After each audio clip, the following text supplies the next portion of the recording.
আসসালামু আলাইকুম। আশা করি আপনারা সবাই ভালো আছেন।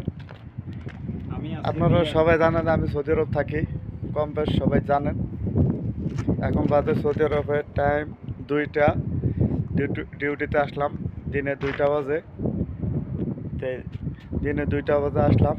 দেখেন সৌদি আরবে কত কিছু, কোনো মানুষজন নাই। আমরা এই 2টা ভাই আছে, এই 2টা ভাই বলতেই আছে, আর কেউ নেই, কোনো মানুষ নাই। আপনারা দেখেন এই যে আমার, এই যে দেখেন কি রোদ, দেখেন আমরা একটা কাজে আসলাম, দেখেন কি রোদ, কোনো ইয়া নেই, এই কোনো মানুষজন নেই। দেখেন এই আমরা একটা চ্যামার ভিতরে আটকে, এই চ্যামার ভিতরে রেস্ট করতেছিলাম। এই আমাদের জন্য দোয়া করবেন, আমরা যে ঠিক মতন কাজ করতে পারি, শরীরটা যে ভালো রাখে, আর আমাদের জন্য দোয়া করবেন।